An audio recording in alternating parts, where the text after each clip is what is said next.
What is going on, my guys? I look, it's gonna be a bit of an awkward episode. We seen your comments. It's a lot to talk about. Your host or co-host Jerry Jig. I'm here with my guy Ian Green from Top Boxing News. My guy Ian, how you feeling, man? Tough weekend for the both of us. Man, we did a lot of talking in the build-up, and we got some explaining to do in this episode, Jerry. Saturday night was rough, man. Saturday night was a rough night. Yeah, a lot of people are like, yo, you need to do an apology tour. You ever heard of that apology tour? I haven't heard of an apology tour. What is that? It's so, I think it's more, reserved for more serious situations, but say you say something that's controversial that will get you canceled, you apologize to a lot of people. And it sounds like that's what we got to do today. I said this. I said, how about we congratulate Terrence Crawford instead of apologizing? Oh, because at the end of the day, all we had was an opinion, right? So, really, really important episode here today. A lot of you guys were wondering, Jerry, when are you going to shave the head? I'm getting hundreds of DMs. I literally had 4,000 comments over the weekend, and it felt like half of them, Jerry, shave your head, even on the live. So, that is going to be this episode after we talk about Bud versus Canelo. So you guys stay tuned for that.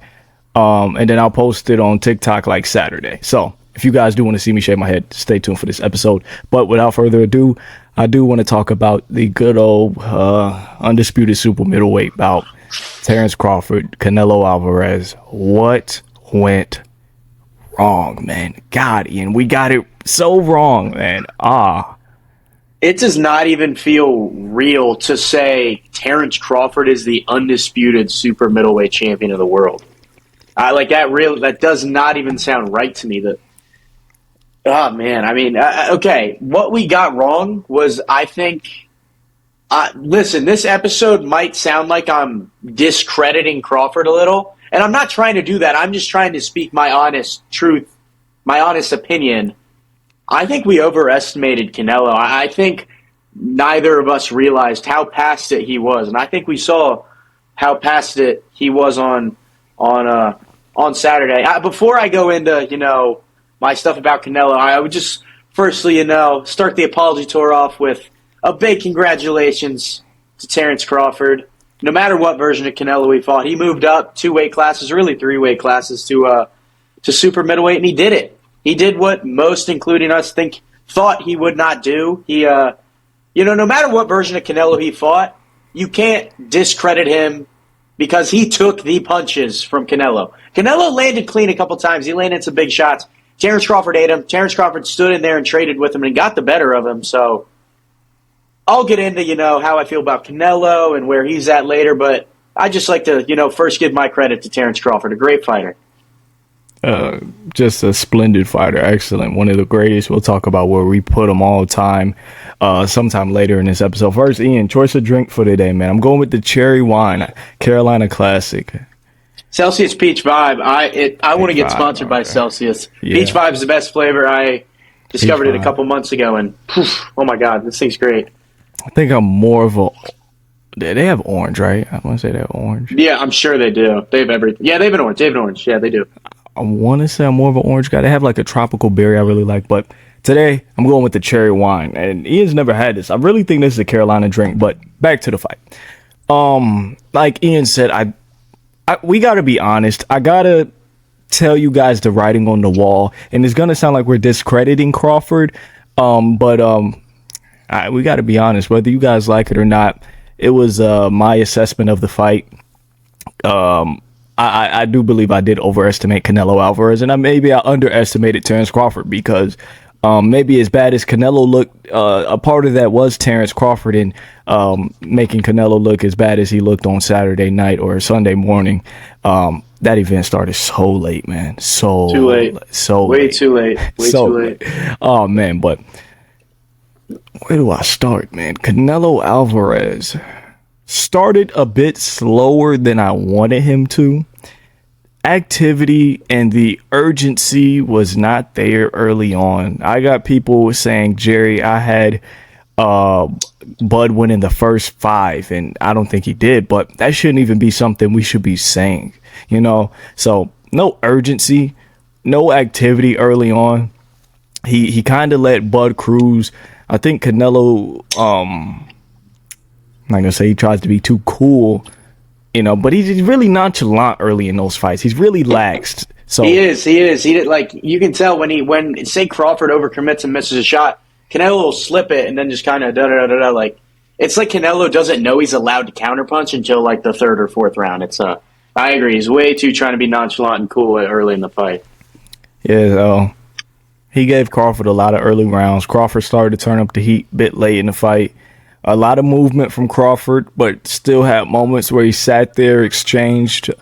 I wanted to see, Ian, I'm going to tell you what I wanted to see the most from Canelo, and I'm really interested on your take as well. So obviously, I'm not going to take what you're going to say. I know what you're going to say. I wanted to see him, when he was on the inside, I wanted to see Canelo reset, right? Because when Bud was establishing the lead outside foot position, he's playing it to Bud's hands. So the power hand is lining up, and then Bud, having the lead outside foot position, is always able to circle away from Canelo's power. I wanted to see Canelo sometimes not engage, when Bud wanted to reset and maybe try to find a better position to let his big shots go off, and also tighten up on those shots on the inside. It was too many windy hooks. I want to see more short inside shots, not a lot of that. So that was my biggest issue with Canelo. I'm really interested. What did you take from it? Yeah, I agree with what you're saying. It seemed like whenever they got on the inside, Canelo was, I don't know what it was. It's like he was too focused on trying to, find the right position, but he couldn't find the position. It seemed like he was just, it was either a hesitation to throw or waiting too long to try and find the perfect shot. I said it right before we got on, and it's something I can't get my mind off of, since the fight happened. And honestly, in Canelo's last couple fights, he doesn't throw combinations anymore. That's what made younger Canelo coming up. I mean, I think the last time we saw Canelo really throw some good, solid combinations was in the Munguia fight. But, like, I'm not kidding. I don't think he threw a single combination in this fight. Younger Canelo, directly post-Floyd, even pre-Floyd, he was great. He was stopping guys mostly because he would rip, 8, 9, 10, 12 punch combinations. He would rip those. Like, look at Canelo's old highlight reel. It's all ripping combinations, mixing it up to the head and the body. And now it seems like all he's focused on is flicking out a lazy jab until he gets you up against the ropes, and then he'll wind up a big right hand and hit you on the arm. It's like he had the fight against Callum Smith where he did throw at the bicep a lot. And I mean, look at Callum's pictures of Callum Smith's arm after that fight. It looked like he had a third or a second bicep on his left arm. But since then, it's like Canelo prefers the arm over the head, the arm over the ribs, the kidney, the clear body that's open. Canelo's lost the plot. He hits the arms, no combinations. He's inactive. He doesn't care to counter. All credit to Terence Crawford, but we got to call a spade here and recognize that Canelo Alvarez is a complete shell of the fighter he was years ago. I would have to agree. I can't stress it enough this episode, guys. Terence Crawford, spectacular. He's spectacular. Yeah, that guy's truly amazing. He's excellent. He has an argument for pound best ever, right? But I woke up this morning. My friend, he's Team Bud. I was Team Canelo going into this fight. He sent me a video of Canelo, and Canelo's like, I seen it and I wanted to do something, but my body just couldn't. I didn't see this interview until this morning, and I was like, wow, that's really interesting. I'm like, Canelo really said that? And he's like, yeah, Jig, Canelo, he said it. And it kind of makes sense. I've seen Canelo being hit with combinations he typically isn't hit by. I've seen him go against a Dimitri Bivol, and Bivol goes jab, a 1-3 5 combination, then a 1 down stick. I've seen Bivol throw crazy combinations, and Canelo's just ducking, boom, boom, boom, everywhere. In this fight, I'm seeing Buck just go 3-5, 3-5, 3-5, 3-5, and Canelo's just sitting there taking it. I can see where Canelo's coming from. there is a physical decline. We have to remember Canelo debuted in what, 2004, 2005? He's been pro for 20 years, yeah. 20 years. He's about 70 fights in. So I could see what Canelo's saying. There were a lot of moments in that fight where I'm like, that Canelo would have got away from that. Canelo would have threw another hook on the back end of that, and it didn't happen. So, yeah, the physical decline of Canelo Alvarez, I feel like it's been here for a while, but Ian, we have been in denial. But it has officially arrived. Still a great fighter, just not the man he once was. The signs were there. The signs were definitely there. I think they really, really showed themselves in the Berlanga fight, and then really, really, really showed themselves in the William Skull fight. But, we said that Skull, he was awkward. He wasn't trying to engage. He wasn't trying to do anything like that. And that's true to a certain extent.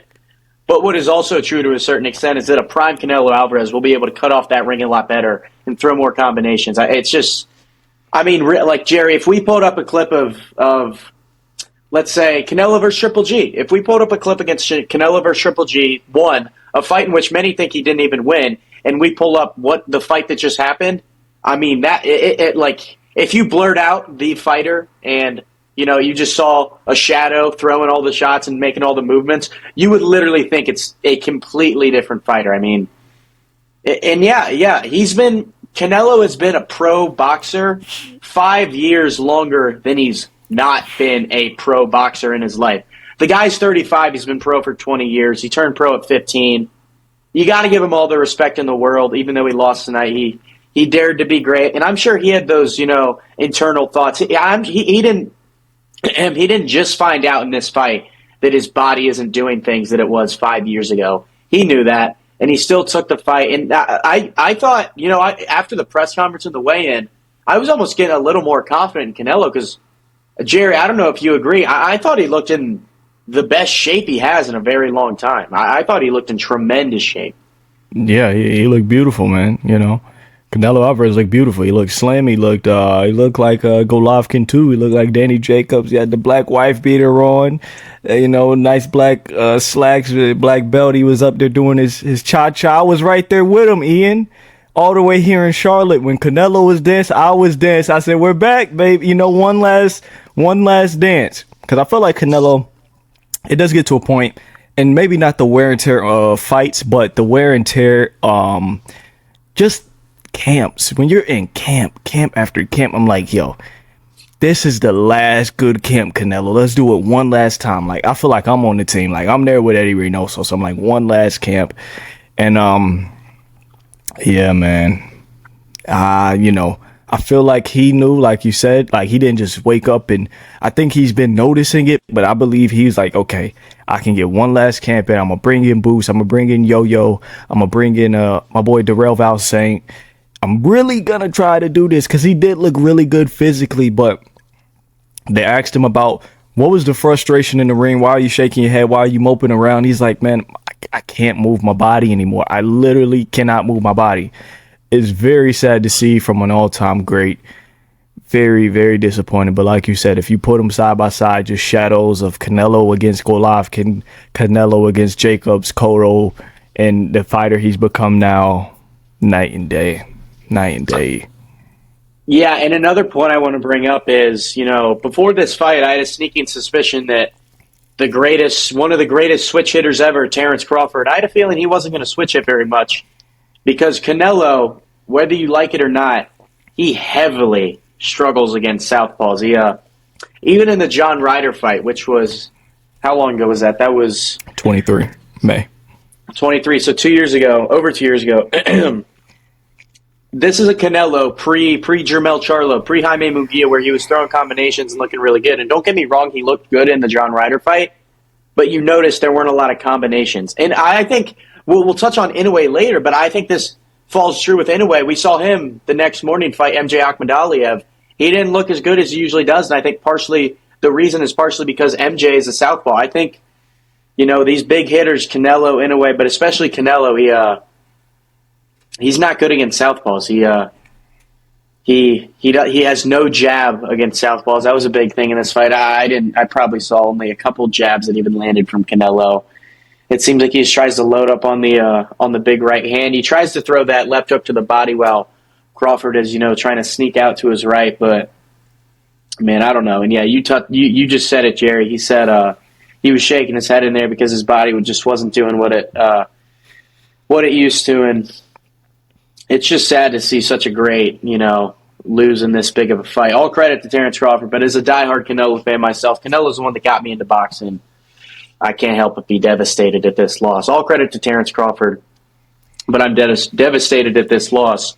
Jerry, this fight, a couple hours after when I was waiting for the Inaway fight, it got me thinking a little. If Terence Crawford did this to Canelo in the fight, I can't help but imagine Boots probably handled him fairly well in sparring. What do you think about that? No, I don't care for sparring, Ian, right? I've been around for a long time. I've been around this sport. I've seen guys that have been in the gym, and, I don't call it sparring. I call it work. Boots probably got the better of him, just like Benavidez Bivol. Bivol said Benavidez got the better of me, but that's because I was there to work on something specific. I was there to work on my weakness while he was there to work on his strength. So he was there to get the better of me. I don't care about the sparring, but yeah, he probably got the better of him. But Boots was I like at the end of the day, it's all about preparation for the fight. Boots was probably fighting a very foreign, awkward style that would give Canelo a lot of troubles. If it was like some hard sparring where they're really trying to get the best of each other, I think Canelo would have handled him. But I see what you're saying there. It's not a bad assessment, Ian. I see what you're saying. But back to Inaway. Inaway is a guy who which we're going to talk about later. But he is does he struggle with southpaws? Yeah, maybe. But the thing is, Inaway took the challenge head on, right? So when you look at Naoya, Tapales was southpaw, Neri was southpaw, Doheny was southpaw. I can't remember if Kim was southpaw. Cardenas was southpaw, and now Akmadaliev is southpaw. So that's one thing about Inaway versus Canelo. Inaway took the challenge head on. He knows he had a weakness against southpaws. He knows that there's a bit more to be desired when he goes against a southpaw. And he took on 5 in like a 7-fight span. I can't remember if Kim is. I know Fulton isn't. But Canelo, when we're talking about the southpaws Canelo's face, we're looking at Trout, Saunders. Most recently, John Ryder. And that's it. He never took on that challenge head on. It's something he should have been addressed. Whether, even if that was just fighting weaker opposition, it's something he should have been addressed. And I think that's something what Inaway in a way did really well that Canelo hasn't throughout his career. In a way, Inaway's way faster on his feet, especially at a younger age. He's got way faster hands. He's just way more explosive. So Inaway it was able to make it work against a guy like MJ. He was still able to jump in and land shots, albeit not clean shots, not a lot of clean shots, but he was still able to get in and do his work. But Canelo's never been known for having fast feet, and now at 35, they've really slowed down, and the hands have slowed down as well, the lack of combination punches. So, yeah, Inaway was able to make it work, but Canelo at his age and his form just wasn't able to make it work against Crawford at all.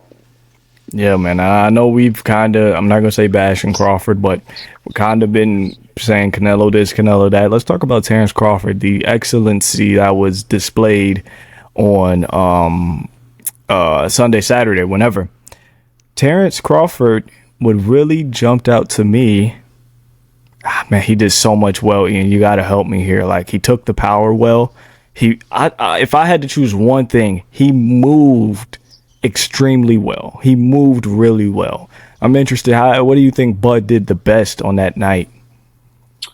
The most glaring to me, and I think what the consensus, most people will say is, standing there and trading with Canelo. That's impressive. It takes serious balls, and he made it work.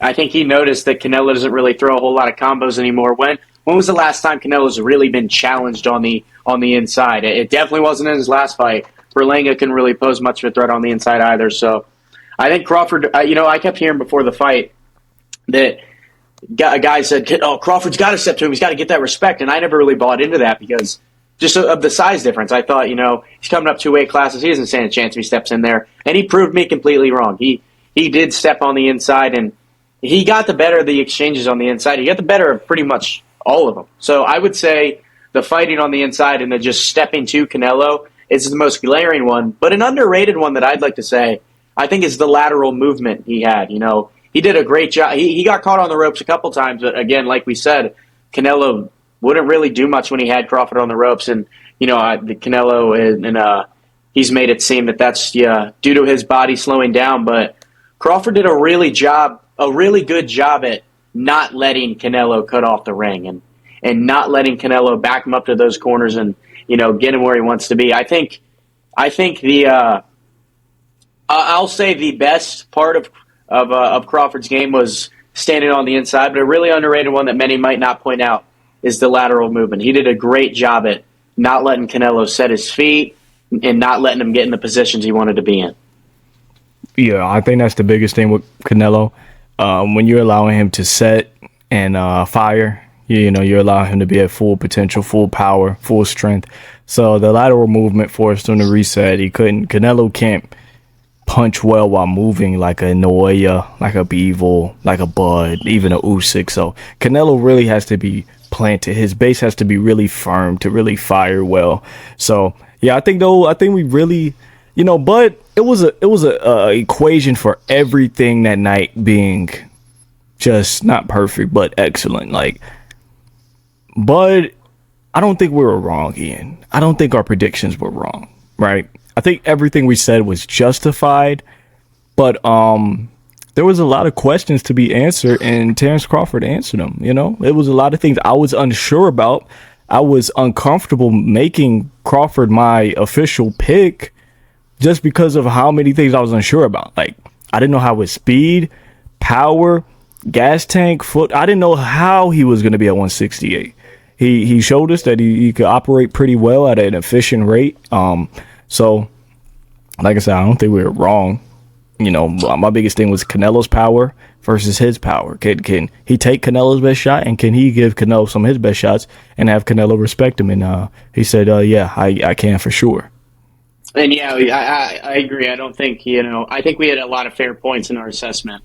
I just don't think we expected Canelo to be that past it, And I'm really not trying to discredit Crawford. Great win, great fighter.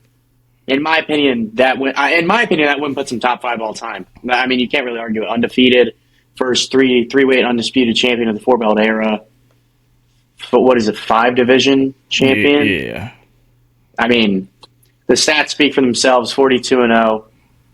But yeah, I mean, what I'm going to say here may be controversial. I really don't want to, piss off the Crawford fans.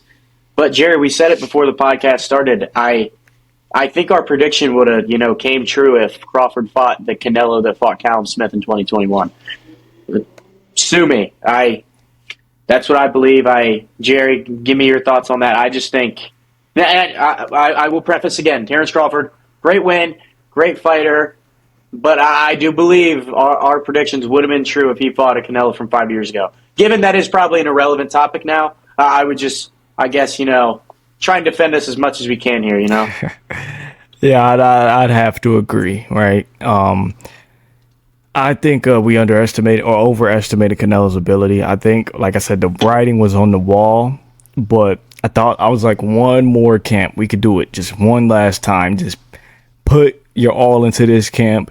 You're going to not feel good. You're going to want to throw up. You're going to want to quit, but this is going to be your last camp where you're just going all out.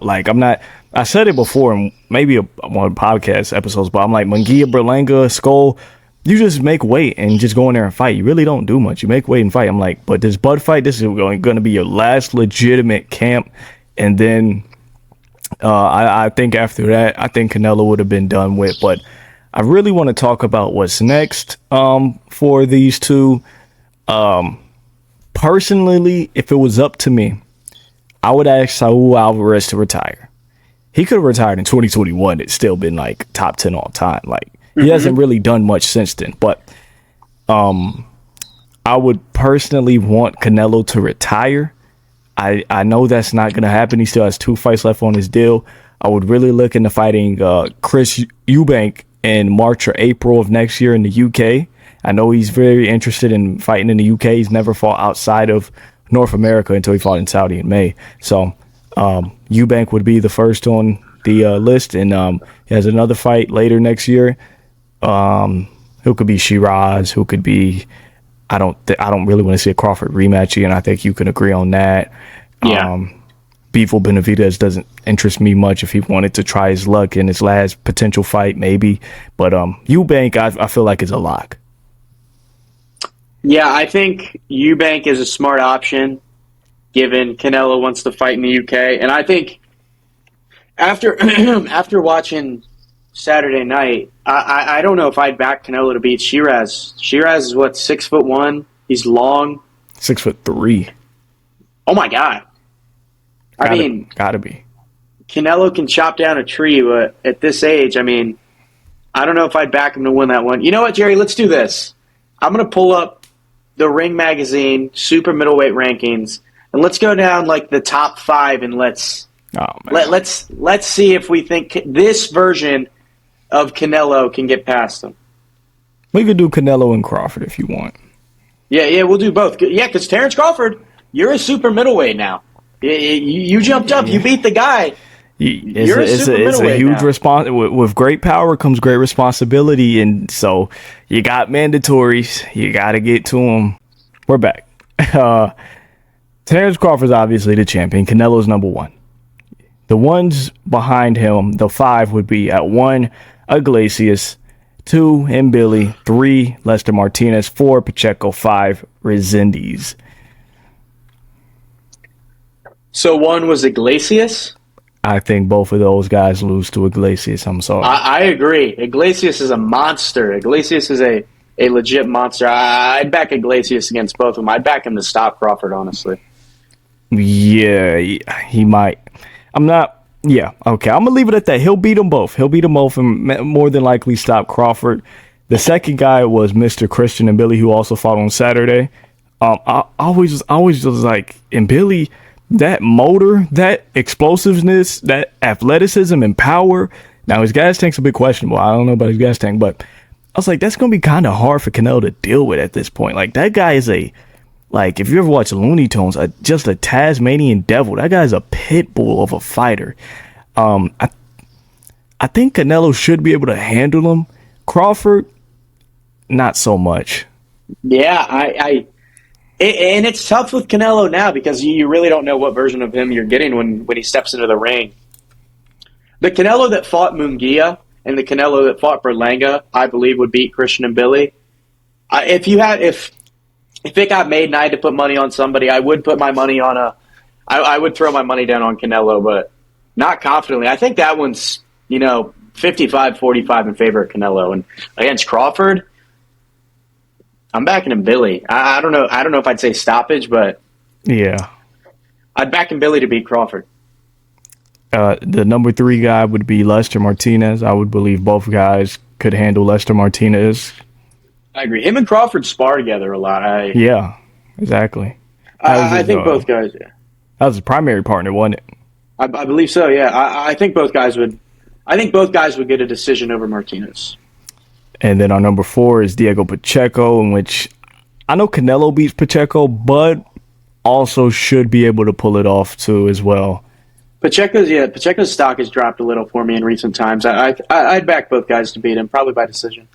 And then number 5 is Resendiz, which I believe both guys beat him. Both guys beat Resendiz. Yeah, both guys definitely get past Resendiz. Only guy I got beat them both is Iglesias, and then I have Mbili beating Crawford and not Canelo. And I know a lot of people are going to do the math and be like, well, Crawford beat Canelo. Canelo was king. Now Crawford's king. Crawford could beat everybody. No. Unfortunately, it doesn't work like such. So, they're both great, but I do believe there are some contenders who could come in there and shake things up and really make turn boxing on his head if they were ever given the opportunity. I think that's everybody in the top 10, I believe, could beat him. You still have Shiraz at 8, who's an issue to some regard. You still have William Skoll at 10, which, depending on the style and how he's feeling that night, maybe he could knock Crawford off. Skull's an issue. I think Skull's an issue for a lot of guys. And, maybe not a threat to win, but he's an issue. Bruno Saras, I believe, lose to both, and then you have Caleb Plant, which I believe lose to both. Yeah, I agree with that. But I really wanted to talk about where we have Bud all time, where you might rank this one all time. I know you said you had him top 5, right? Yeah. Okay, so I'm not going to lie, Jerry. I am not a boxing. I don't accredit myself to be a real boxing historian. Yeah. I'm a big modern day boxing guy. Ask me to rank top 25 pound for pound right now, I got you. But ask me to rank, top 10 all time. I don't know a lot about these older guys. Excuse me. So I feel like you're gonna, take the sword here. But my quick little notes, quick little thoughts. My top 2 all time are Mayweather and Pacquiao. Interchange them however you'd like. And then, see, I really don't know. I haven't done my research on Sugar Ray Robinson, but I know a lot of guys have got him high up there. But just what Crawford has done, the 42-0, the 5-division world champion, lightweight from super middleweight, the first 3-weight class undisputed champion in men's boxing history. All that greatness to me, I just mentioned it, I'm not the biggest historian, but I don't know if you can mention me 5 guys who I feel deserve a spot over Crawford. Okay. I'm into the boxing history a bit. A lot of people say I hate the older guys, in which I don't. I'm just realistic. The modern day accolades I do hold to a higher regard because there's just more people competing in boxing today. If you go back to the 40s, 50s, 60s, you don't see a lot of Argentinian boxers. You don't see a lot of Russian or Kazakhstan or Ukrainian boxers. So the talent pool was smaller. And there weren't as much money, and people weren't waking up every day training to box for a living. A lot of people had part-time jobs, and they boxed part-time as well. So modern day accolades is going to be held to a high regard. With that being said, I don't rank guys like Sugar Ray Robinson because I don't know enough about him, which is like, I know Ian just praised me here for being more knowledgeable than him. He has no footage in his prime. He has 0 footage, no footage online ever at welterweight. So I take him out out of any top 10. I would agree if you could really sit here and name 5 guys that's pulled a more impressive feat than a guy going 42-0, stopping every single person on his way to becoming 2-time undisputed at welterweight, jumping up, becoming 4 division against a guy in Israel Madrimov, practically jumping 3 divisions, taking down Canelo Alvarez in a manner nobody could have ever even anticipated or predicted. You guys name them right now. 5 people, you can't do it. So I would agree Bud is top 5. I really want this to settle down first, just because the recency bias can be a bit insane. So I want the fight to settle down, but I would have Pacquiao 1, Floyd 2, Usyk or Bud 3 or 4. I think I got like Ali 5 and B-Hop 6, Canelo 7. Good old guys like that. Yeah, I agree with you. So I do hold the undefeated record to a very high regard. I know a lot of people like to say Floyd Mayweather ruined boxing with the undefeated record, and I to a degree, losses shouldn't be as losses shouldn't be as detrimental to a fighter as they are, but there is a big precedent on, hey, this guy has challenged some great fighters, a lot of top fighters, a lot of world champions, and he's never been beat. He's always found a way to get it done. That's why I hold guys like Inaway, Usyk, Crawford. That's why I hold guys like that to such a high regard. And no matter how great Canelo is, he is great. But he lost to Bivol. He just lost to Crawford. He lost to Mayweather. All 3 of those guys are all-time greats. But he did lose to him. You can argue the Laura fight. I don't think you can really argue the Trout fight. And you can obviously argue the Triple G fight. I agree with you, Jerry. I don't think there's much to say. I don't think we know a whole lot about the guys of the 20th century and the the real older guys, the guys with the illustrious records, the hundreds of fights. But I mean, I don't know if this is 100% accurate, but Julio Cesar Chavez, he was 80-something-0, 89, right? yeah. 89-0. But let's take a deep dive into who those guys he's fighting are. I'm pretty sure he fought a guy with double-digit losses when he had probably plus 50 fights. You got to recognize, if Terence Crawford did that today, he wouldn't. He couldn't do that. He's not allowed to do that. No sanctioning body would regulate that. No promotion would put that on. The guys of modern age are set to such a higher standard because not only boxing, but sport in general is just on such a bigger platform. It's so much more world recognized. It's held to so much more respect. You just mentioned it, Jerry. A ton of the athletes, not only boxing, but the NBA, just a ton of sports of the 20th century, the 50s, 60s, 70s even. These guys were part-time boxers, part-time firemen, part-time, you know what I mean? Sports weren't held to as high a degree now as they were back then, and it's not even close. These guys today are held to such a higher standard. So, yeah, you can't. And those guys back then were taking losses, and these guys right now are undefeated. Look at Inaway, look at Crawford, look at Usyk. These guys constantly challenge themselves, go up and weight, and challenge themselves against the best guys, and they win.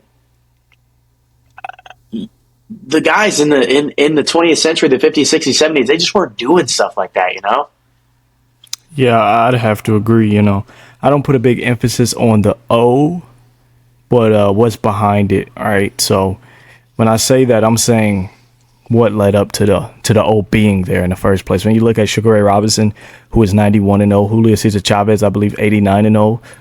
What led up to that? Who are we looking at for out of those 90 plus fights, wherever? How many fights are we looking at and was like, yo, if you have 90 fights, we should have like 8 fights where we're like, that was a pound for pound guy he faced, or that was a fight. It's just a crazy fight. I don't think you can say that about either one of those, man. When we're looking at Terence Crawford, who's only at 42, Naoya Inoue, who's at 32 now, Alexander Usyk, who's at maybe 23. I mean, bro, we're looking at Krzysztof Glowacki, Marco Huck, Michael Hunter, Breedis, Gaziev, Fury, AJ Dubois. In 23 fights. All those guys at heavyweight twice, too. 23 fights. And like half of his fights, like 11 of his fights are worth mentioning. That's crazy. Televised world championship fights, half of them. So I would have to agree. It's not about the O, but what's behind it.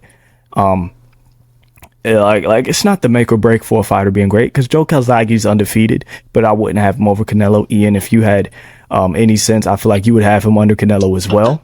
But I agree. At the end of the day, Joe Calzaghe, when you look at him, he was a great fighter, and him being undefeated is a big part of that as well. But we're not saying that the O or losing your O automatically disqualifies you from a conversation, because we have Pacquiao, top 2, who had 8 losses and 3 draws. So at the end of the day, I measure greatness on, people say, well, whose career would you rather have? I like to measure on greatness on the likelihood of us seeing that career next. So I have Pacquiao at my number 1, Floyd 2, Usyk 3, Bud 4. The likelihood of us seeing those careers is slim to none. 5 division, 3-time undisputed, in the manner he did it, slim to none. Yeah, you just mentioned, Jared, I don't want to get too off track from the Canelo Crawford talks, but I can't help but mention, first of all, let's bring up a modern example. What's Naoya Inoue's record? He's 31-0, 27 knockouts. Amazing record, and he's done it against amazing guys. What's Jaron Ennis's record? 34-0, something like 30 knockouts. You look at both of those, no, you don't look at opponents at all. Oh, this guy's got the better record. He's got more fights. No. No, it's just basic, and what this point is leading me into is my dad. I watched so many fights with my dad, but I would still call him the biggest boxing casual I know, because I try to tell him, Dad, Lomachenko, he's one of the best. He's one of the best ever. He's one of the best to ever do it. And he just goes, Ian, he's 17-3. How can you be the greatest? He's only got like 20 fights. He's lost 3 of them. I'm like, you don't You don't get it. And it seems like these, I don't know, there's way too much put on the undefeated record, and I always just vouched for it. It does mean something, but what defines greatness is the competition you fought and how you performed against that top competition. And let's steer back.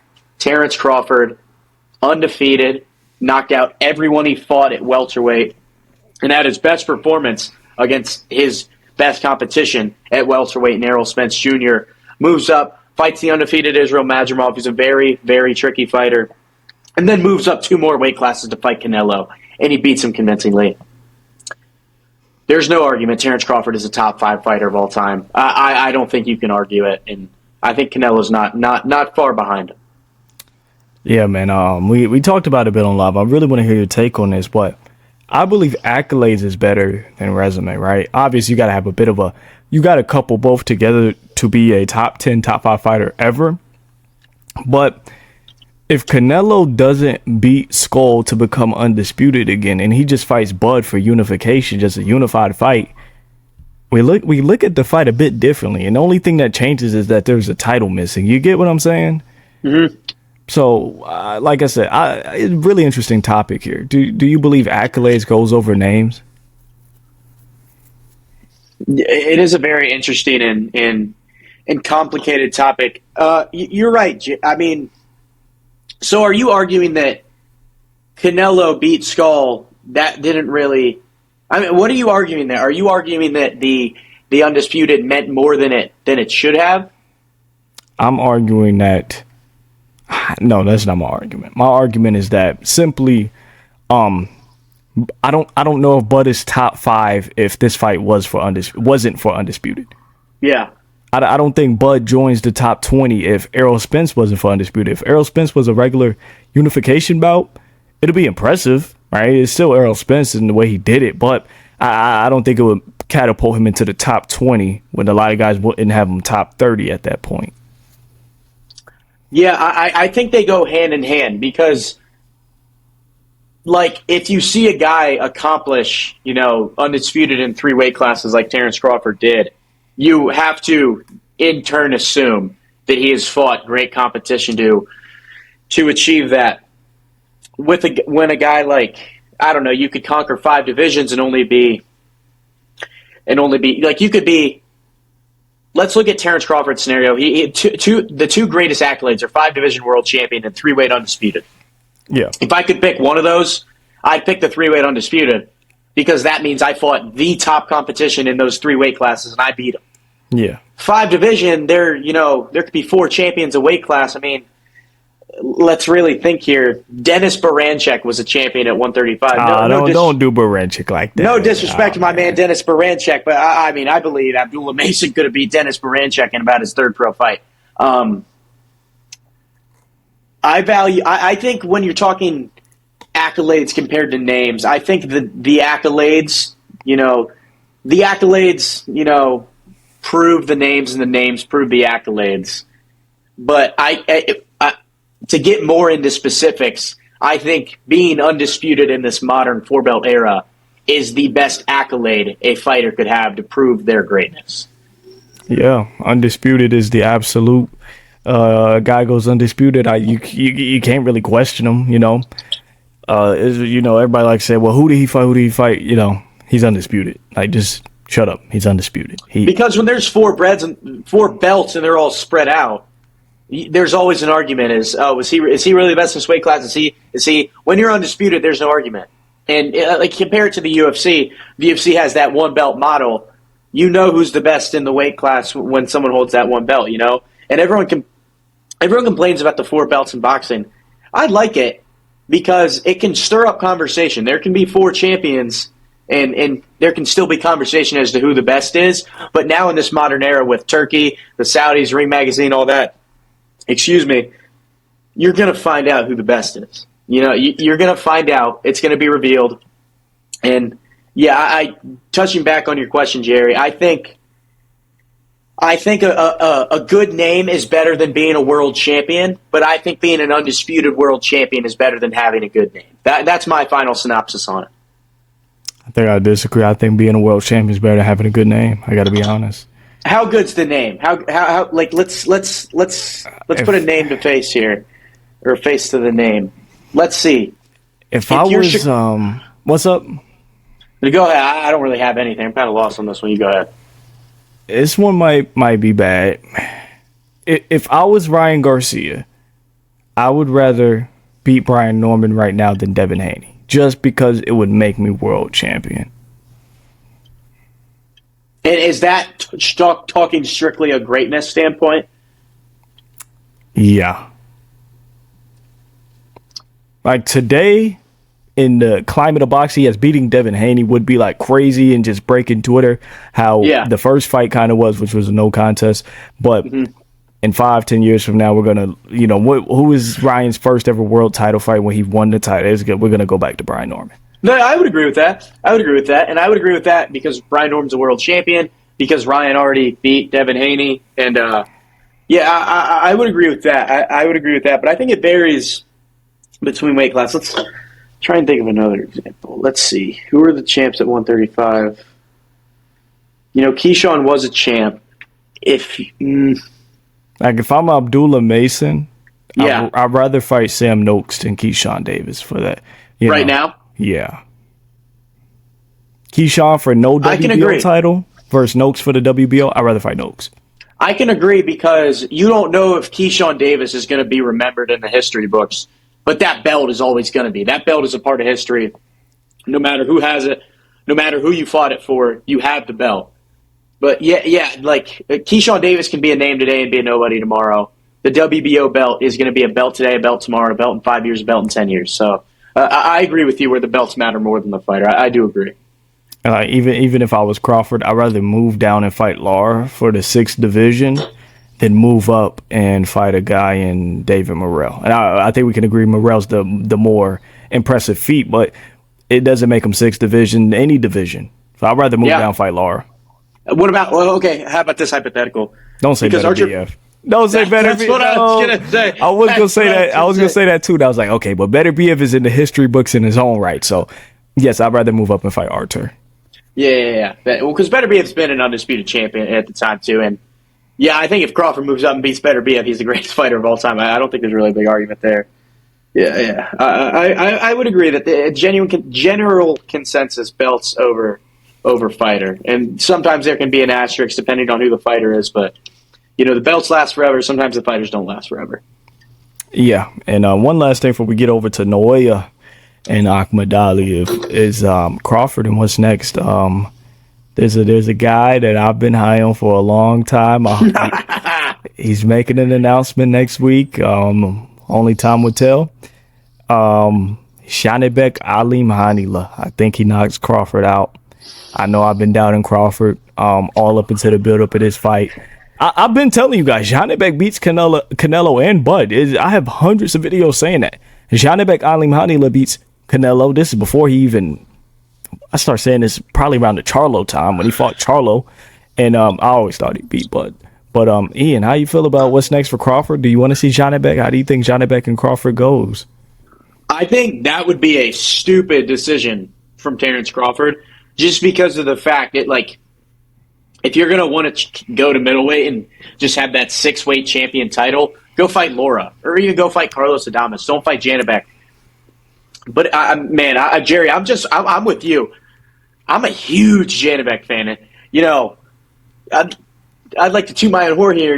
I've got some ball knowledge. I think the first Janibek fight I watched was Hassan Endam. I hope that's how you pronounce his name. That was actually on the Terence Crawford versus Sean Porter undercard. And ever since then, I've been keeping a close eye on Janibek, and man, this guy is a monster. I agree with you, Jerry. I think if he were to move up to super middleweight and fight Canelo Alvarez, I would definitely favor Janibek. If Crawford moves down to 160 and fights Janibek, it's a tough one for both guys, and I don't think it would happen, but let's play pretend here and said that gets made in the beginning of next year. Gun to my head, I got to make a prediction. I'd pick Crawford just because of the experience edge, but Janibek, I don't know who his best win is. Probably. I mean, maybe Butler. I don't know. yes, Resume's really bad. Resume's not good, but that's no fault of him. He's been calling out Carlos Adames for like 2 years. Like, I mean, I swear, every week I see on Instagram Janibek writing a paragraph to Carlos Adames begging for a fight. So it's no fault to him. I'm not saying Janibek couldn't do it, but gun to my head, I'm picking Crawford just because of the wide experience edge. But man, that's a 55-45 fight. I would, if the boxing gods can make that one happen, that would be amazing. But I don't think that's in cards. I think Terence Crawford's a little smarter than to move down and fight Janibek. I mean, the way you're making it seem, it's I think you want to pick Janibek. You're making it seem like this is a sort of a suicide mission for Crawford. It seems like you want to pick Janibek. I want to pick Janibek, but I mean, it's just the experience. I feel like I have not on the scale of Janibek Crawford where they're both established world champions, but I feel like I always get caught up into this trap. This young guy who looks amazing, and then he steps up to fight a real established guy, and it just doesn't look like the same fighter.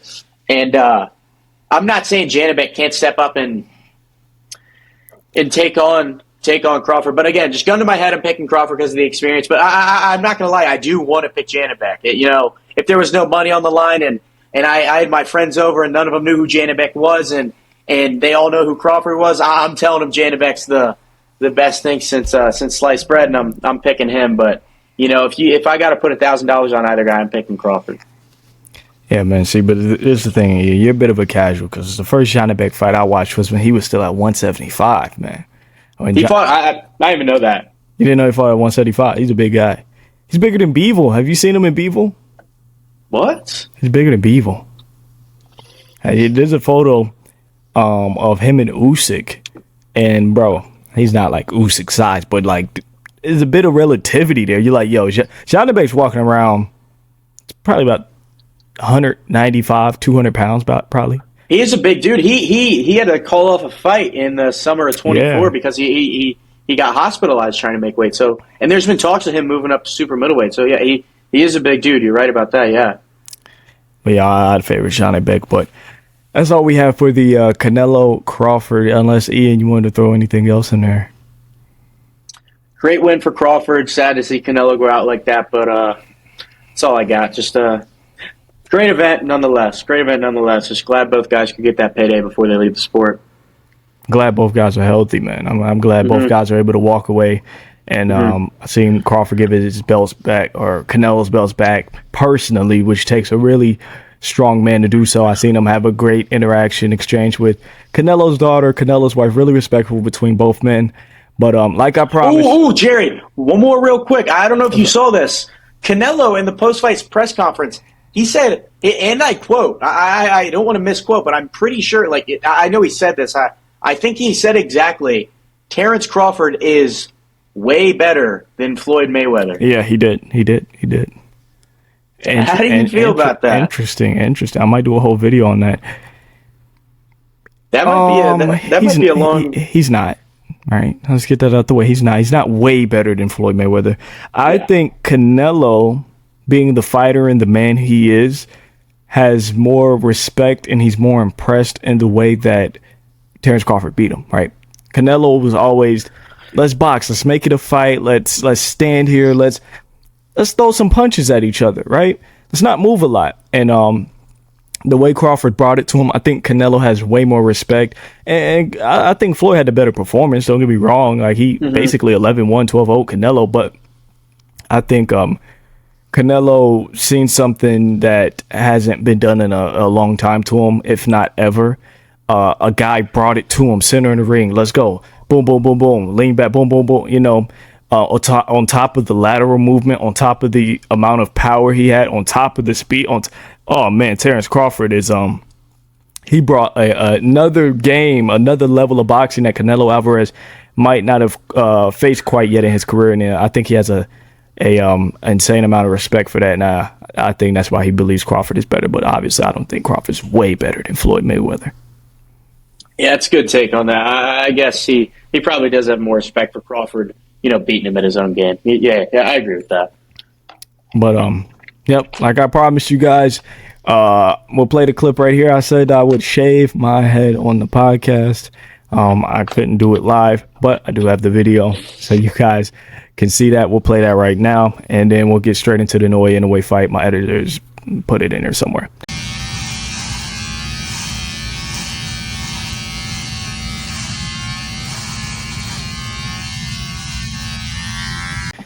On to the Inaway fight. My guy Ian. I thought he looked. Oh, I'm not gonna say okay, because Inaway has always looked outstanding, tremendous. So when he, first of all, he didn't stop him. Wow, 2018 was the last time he didn't stop somebody. Well, it was Donaire, and he didn't drop him yet either, did he? Didn't even really look like he visibly hurt him, to be honest. You guys can quote me here, or you guys can fact check me. I believe Inaway has dropped or stopped every single opponent he's faced. That is insane, Ian. There's only been... Yeah, because he dropped Donaire. Yeah, he dropped Donaire in that first fight. Yeah, there's only been 3 opponents he's never stopped. Before MJ, yeah. Yeah, one of them was before he was even champion. And then it was Donaire, another guy, and then now Akmadaliev. So, really interesting here. I don't think Inaway is making crazy amounts of regression as a fighter, because Akmadaliev is just that good and he's that tough of a fighter, and he presents that much of a threat. But I did see some things in there where I'm like, it's nothing like worth sitting on here and moaning and crying about. But I do believe Inaway, maybe he has seen better days to a degree. I'm not saying he's washed. I'm not saying he's out of his prime. He's an elite, pound for pound, all-time great fighter, yes. But I think physically I have seen him better. I'm thinking of Paul Butler. I'm thinking of Marlon Tapales. I'm thinking of Stephen Fulton. Donaire in the second fight. I think I have physically seen Inaway at a better place in terms of physical attributes and traits. Yeah, no, this one's tough for me because I said it with with Canelo, and I do believe it to be true with Inaway as well. I think these are two guys, Inaway and Canelo, who do struggle with southpaws. TJ Doheny, I don't think anyone was giving Inaway, or I don't think anyone was giving Doheny a real chance in that fight. But he landed clean. He landed clean on Inaway early in that fight. He was having some pretty good success. I think for a round or two he won and damn near completely outboxed Inaway. Inaway obviously got to him, landed that body shot, whatever. I think there are different aspects, different things that went into this fight and went into Inaway's performance. Number one, last time out against Raymond Cardenas, I can't remember if it was the first or second round. He got very overzealous and got caught with a huge left hook. It would have put some guys out. He got up, but I think there was, because after the Neary fight, he fought Doheny, and he was a little more timid against Doheny as well, and he got dropped for the first time in that Neary fight. He gets dropped against Cardenas, comes back, looks a little more timid against Akmadaliev. Number two, I think Akmadaliev is the third best fighter Inaway has ever fought. Maybe second. I think the first Donaire fight, I think Donaire is the Nonito Donaire that fought Inaway in their first fight is the best. Then I think you can make an argument for either Stephen Fulton or MJ Akmadaliev. Number two, again, he's a southpaw, a lot of angles. MJ, he does have a lot of power. And I don't know if I'd go as far, Jerry, to say that Inaway has regressed. I just think a lot of factors went into this one. I don't think he was really, looking for the stoppage. But I will say this performance and just, everything I've seen from Inaway recently, they're building up the fight against Junto Nakatani for the beginning of 2026. I'm not really confident in Inaway in that one. I build that as a real 50-50 fight. You lost your mind. That's why. All right, you tell me your thoughts on it, Jerry. My initial thoughts is you lost your goddamn mind. All right. I think we've been away from the podcast too long. We took about a 2-month, 7-week, 8-week layoff. So that's probably why you're spewing the nonsense you're spewing right now. And I don't want you're coming up here and you talk about experience with Janibek and Bud, and then you say Junto. Can you name me Junto's 3 best wins? We're looking at Ryosuke Nishida. Guys, watching audience, please. Seigo Yuriakui, maybe. Did he beat my boy? What's his name? Masamichi Yabuki. Look at the guys we're saying here, Ian. I don't want to hear anything about experience, and you're telling me Junto and Inaway is a 50-50 Okay, I'm just saying it's because of Inaway getting dropped. That's why I like Inaway's gotten dropped and gotten up. If he get Jared, you tell me this: if Inaway gets hit with the Nakatani left hand, you can't tell me he's getting up from that. Come on. And that's why I picked Juno. I'm not saying Juno's going to outbox him, whatever. But if Inaway gets hit with the same shot that Cardenas landed on him, but from Junto, sleep. No, he's not going to sleep. He's not going to sleep. He's been hit by Nonito Donaire, which punching power wise is about relative to Junto. You could give Junto the slight edge. I'm not mad at it. But he's adapted. He's evolved. He can make those adjustments. And when it's time to show up, he's going to show up. We've seen that in his 2 unification bouts against Fulton and Tapales. When it's time to fight Inaway knows this is a big fight. He knows it, right? So he's gonna be there. His mind's gonna be there. He's gonna be ready to go. He's not gonna be lunging forward. He's gonna pick him apart, and he's gonna make that thing a very slow burn. Junto, his feet it's not on the level of Naoya. He's gonna work around him. Junto's a great kid too, man. Junto's really a special kid. But like I said, Naoya is a bit too much. It's complete. He's cut from the same cloth as a Terrence Crawford, a guy we had to find out the hard way not to bet against, and I'm gonna stay consistent. Never in your life, Ian Green, until the day they put you in the dirt, do not bet against Naoya the Monster Inaway. Fair. I see. I see the parallels now. Maybe I jumped the gun. 60-40. That's my stance. You got to keep going down. Let's keep going down. 60-40 is where I'm at right now. 60-40. I'm not mad at it. Let's get back to the MJ fight, though, because you're the one vouching for Inaway right now, and I'm the one going against him. I don't think he's regressing. I think the MJ fight showed another layer to his game. I think it showed a guy who when he wants to can box and outbox a decorated Uzbekistan national team, probably the best. Loaded. Uzbekistan probably produces the best amateur boxers in the world, and MJ is a standout, maybe the most standout from that cloth of guys.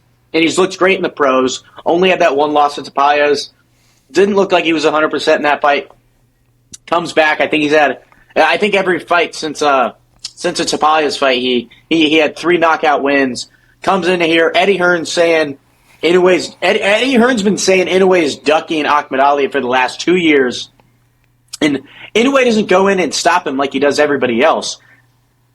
Inaway, I'm not going to say beats him at his own game, but Inaway went in there and just completely outboxed him. MJ had to go into the 11th and 12th round and knock Inaway out, and he knew that, and he didn't want to. There was no look on MJ's face. There was no desire from MJ to do that, and I think it's just, in a way, he frightened him. I think it's similar to Canelo's fight against Jermell Charlo. Charlo went into that fight wanting to win, and after about 30 seconds, he changed his mind.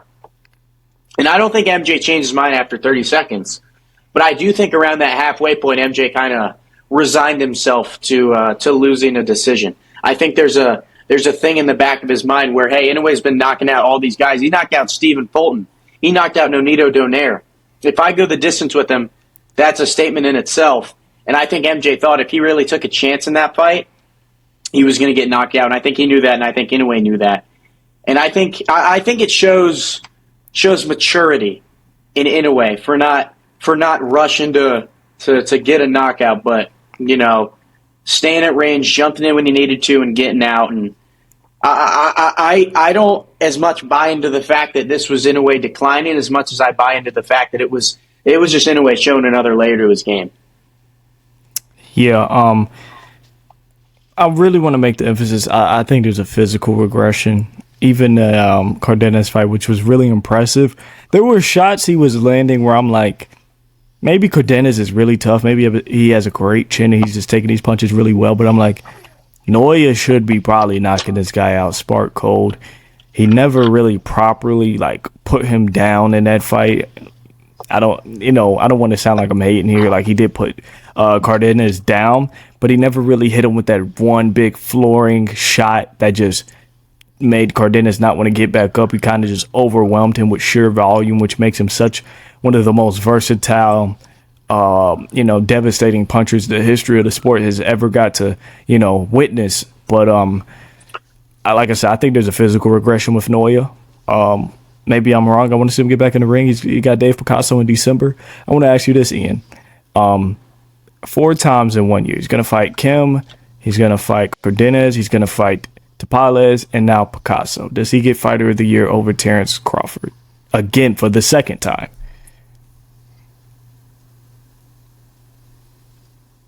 I think so. Yeah. And I think so because, first of all, when was the last time we saw a fighter fight 4 times in 1 year? At this level. At this level. A top 5 pound-for-pound fighter fight at this level in that many times a year. It was Canelo in 2021 when he fought Callum Smith, Yildirim, Saunders, and Plant. That was all within the span of 1 year. It wasn't 1 calendar year, but it was in the span of 12 months. And don't get me wrong, Crawford's win over Canelo is better than any win Inaway will have this year. It's better than any win Inaway will have in his career, I believe. But Fighter of the Year isn't an award that is given to a guy after just one fight. Fighter of the Year is a guy who went out there that year and performed not one, but multiple times. Like, you know what I mean? I don't really know how to...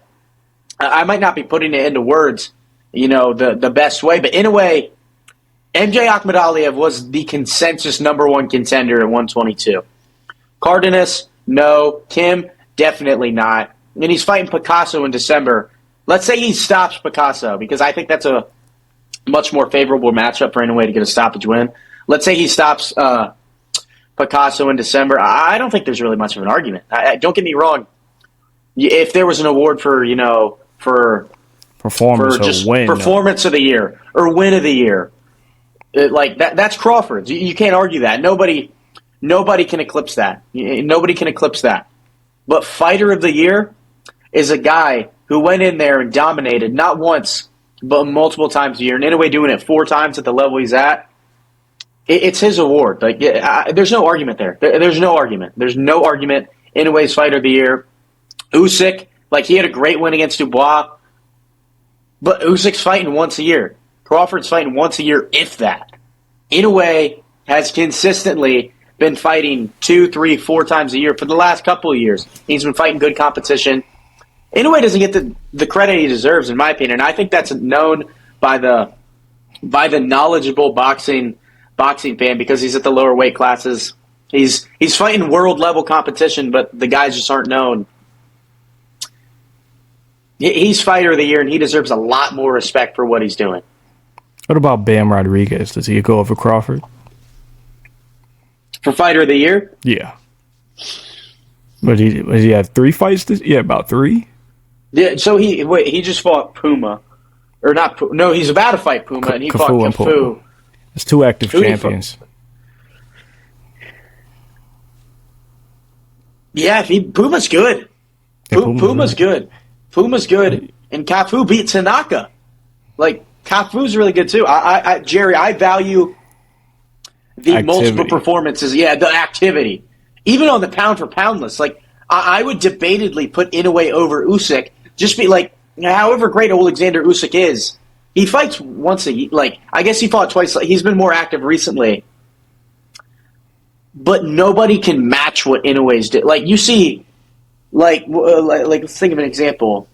Osles Iglesias, who we just talked about at 168, is the boogeyman. And he's not fighting top competition. This is a guy who goes on those Eye of the Tiger shows in Canada and just goes and shows out against competition people knows he's going to beat. And he still doesn't fight as much as Inaway does. And Inaway is an undisputed champion fighting world-level competition. Yeah. Let's pretend that, like, how can I put this? Let's pretend that who's an undisputed champion? Let's pretend Alexander Usyk to start next year fought. Let's compare a heavyweight guy to Kim. Let's say he fought Fabio Wardley, and he knocked out Fabio Wardley. And then in May, who's a guy we compare to Cardenas? He knocked out Martin Bacoli. I was gonna say that. and then let's say in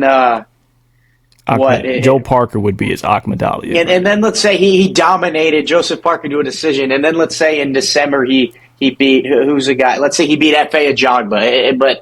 But Picasso's probably even better than Ajagba as a heavyweight. We would be praising Usyk. That'd be insane. That'd be insane. That's what Inaway is doing. You just don't know the guys because they're not marketed well because they fight in such a lower weight class. It really needs to be put in perspective how great Inaway is and how great what he's doing. And unfortunately, I don't think it's going to be recognized until his time in the sport is done. But I mean, I hate how much I don't want to call it disrespect, but just a lack of respect. These guys in these lower weight classes, I hate how much of that they get, man, because these guys are special at the lower weight classes. They're special. Man, if I got to be honest with you, like by the time we're wrapping up this decade, we're already halfway through. I think Inaway's going to win Fighter of the Decade by a really great margin, right? Because he's 2-time undisputed in this decade, unlike Alexander Usyk. Terrence Crawford is as well now. He's 2-time undisputed, but Inaway is gonna have like 25 fights in this decade to Crawford's 4. Yeah. So yeah. Noy in a way, I would agree. I think he should take home Fighter of the Year. Obviously, has the Junto fight in April. And why don't we get to that one? Let's try to get to that. My boy went to the fight against Tapales in the Tokyo Dome, I believe. He said it's really dope atmosphere. Oh my God, it's my dream to go to a fight in Japan. It looks so the atmosphere. It looks like the UFC, how they do during COVID they did the fights at the Fight Island. Yeah, Fight Island, and they had the Apex out in Vegas where there are no fans and you can hear everything. Inaway packs out those stadiums in Japan, but the audience is so respectful and quiet because that's just the culture over there. You can still hear all the shots, man. It is my dream to go to a fight in Japan, and in specific, an Inaway fight in Japan. An Inaway versus Nakatani, oh my God. I mean, that's a boxing fan's dream. Hey, Ian, man, I'll try to get some tickets, man. You'll go with me. Let's go. Let's do it. I'll go. Oh, I will definitely go. I know a guy over there. He works all the cameras and stuff, and he gives me like footage of just like everything cut out, and it's so good, bro. It's so good. Mm-hmm.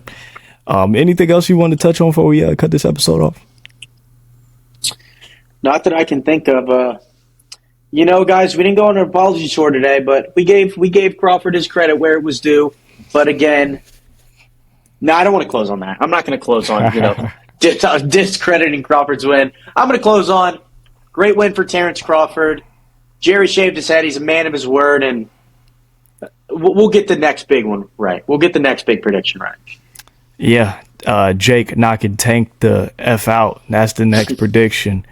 Just dragging him across the ring, but I appreciate you. Like honestly, it is a lot that me and Ian have put into this podcast, and this build up this year's been insane for me, for Ian, for Top Boxing News. I thank Mr.